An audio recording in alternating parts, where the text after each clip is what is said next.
আজকে আমরা দেখাবো আউটডোরের একটা ছবি কিভাবে আপনারা ফটো এডিট করবেন। আমি এখান থেকে একটি ছবি সিলেক্ট করে নিচ্ছি। আগে এই ছবিটাকে সিলেক্ট করে নিলাম। ছবিটা সিলেক্ট করার পর আমি আমার লেয়ার প্যানেলে চলে যাব। এটাকে একটি ডুপ্লিকেট লেয়ার করে নিলাম। ছবিটাকে বড় করে আমি এখন আমার সাবজেক্টটাকে সিলেক্ট করব। তার জন্য কুইক টুলটা নিয়ে আমি আমার সাবজেক্টটাকে সিলেক্ট করে দিলাম। আলটা চেপে চুলগুলোকে নিয়ে আসলাম, যেগুলো সিলেকশনে আর কি বাকি পড়ে গিয়েছিল সেগুলোকে নিয়ে আসলাম। ভালোভাবে দেখে দেখে আপনার এগুলো নিয়ে আসতে হবে।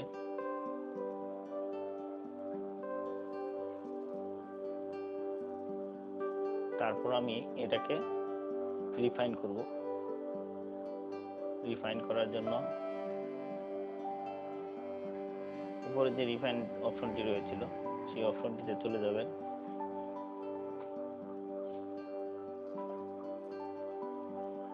তারপর এখান থেকে ওকে করে দিবেন। ওকে করে দেওয়ার পর কন্ট্রোল শিফট আই পেস্ট করলে আপনার সাবজেক্টে চলে যাবে। ডান সাইডে ক্লিক করে লেয়ার বাই কপি করে নিয়ে একটি পিএনজি ফাইল করে নেবেন। তারপর আমি আমার যে মেইন ছবিটি রয়েছে, এখানে আমার দুটি লেয়ার করা রয়েছে। আমি প্রথম যে লেয়ারটি রয়েছে এটাতে আমি ক্লিক করব। আমার এই পিএনজি ফাইলে ক্লিক করার পর আমার পিএনজিটা অফ করে দিয়ে আমি আমার ব্যাকগ্রাউন্ডে চলে যাব। ব্যাকগ্রাউন্ডে গিয়ে আমি এটাকে ফেদার দিয়ে দিব। ফেদার দিয়ে দিব 20%। 20% ফেদার দিয়ে আমি এটাকে ওকে করে দিব। ওকে করে এটাকে আমি ফিল করে দিব।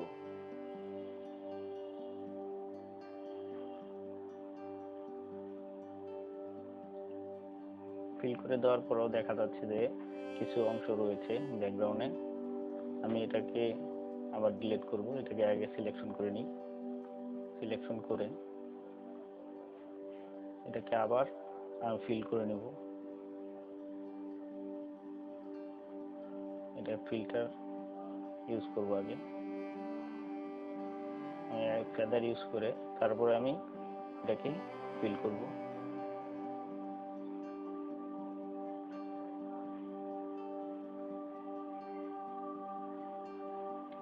এখন মোটামুটি অনেকটাই ব্যাকগ্রাউন্ডের সাথে আমার ছবিটা অ্যাডজাস্ট হয়ে গেছে। আমি এটাকে সিলেকশন করে নেব। টোটাল সিলেকশন করে তারপরে ফিল করে দেব। তাহলে অ্যাডজাস্ট হয়ে যাবে ব্যাকগ্রাউন্ডের সাথে একদম। দেখুন আমার ছবিটা একদম ভ্যানিশ হয়ে গেছে। এখন আমি আমার সাবজেক্টটা নিয়ে আসবো। সাবজেক্টটা নিয়ে আসার পর আমি আগে ব্যাকগ্রাউন্ডের কালারটা ঠিক করব। কালারটা ঠিক করার জন্য ফিল্টার হালকা একটু ব্লার করে নিই। গ্লোস এন্ড ব্লার, তেমন একটা বেশি নয়, হালকা গ্লোস এন্ড ব্লারটা করলাম। করার পর আবার ফিল্টারে গিয়ে ক্যামেরা র ফিল্টার, আমি এটা কালারটা চেঞ্জ করব।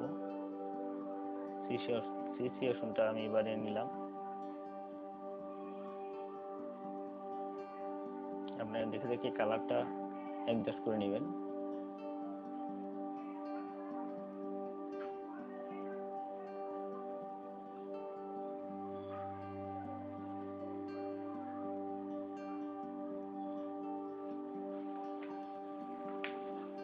আমি গ্রিনটাকে একটু হলুদ করব।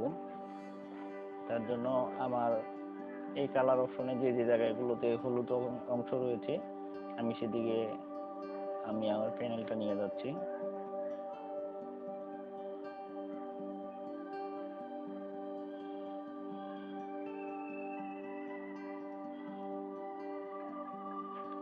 কালারটা বেশি চড়া হলে ভালো লাগবে না, একটু হালকা করে দিই।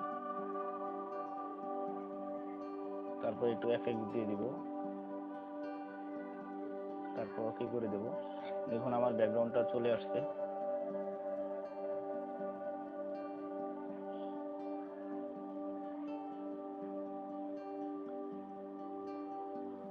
এখন আমি এখান থেকে কারভার ইউজ করব।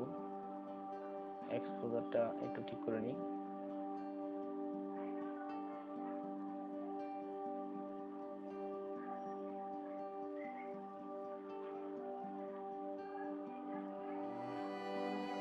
এক্সপোজারটাকে আমি উপরে দিয়ে দিব। ছবির ভিতরে একটি সাদা হালকা একটা শেড থাকবে। আমি আবার ক্যামেরা র ফিল্টারে গিয়ে আমার মেইন সাবজেক্টটাকে ঠিক করে নেব। আমার মেইন সাবজেক্টের যে কালারগুলো রয়েছে এই কালারগুলোকে আমি একটু উজ্জ্বলতা নিয়ে আসবো।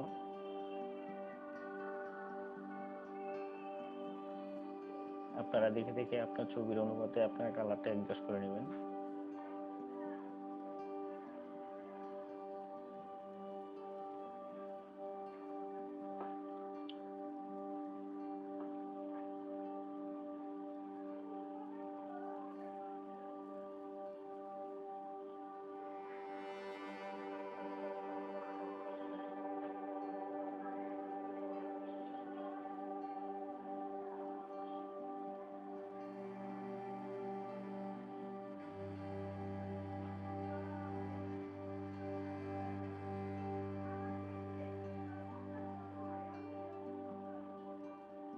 আরেকটি আমি ট্যাব নতুন একটি লেয়ার নিয়ে নিলাম।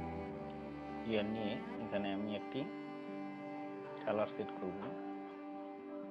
আমার ব্যাকগ্রাউন্ডের কালারের সাথে মেলানোর জন্য আমি একটা লাইট ইউজ করব।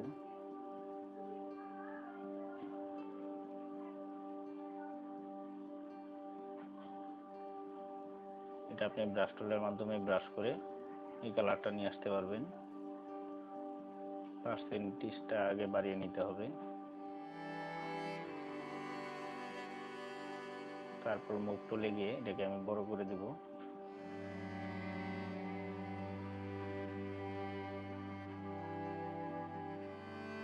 একটু মাঝখানে একটু হোয়াইট থাকলে ভালো লাগবে, তার জন্য আমি হোয়াইটটা হালকা একটু দিয়ে নিই, একটা ক্লিক শুধু। তারপর এটাকে আমি বড় করে নিই আমার যতটা প্রয়োজন। এটা আমি স্ক্রিন করে নিলাম, এটা আমার স্ক্রিনের সাথে মিলে যায়, বোঝা না যায়, তার জন্য আমি এটাকে স্ক্রিন করে নিলাম।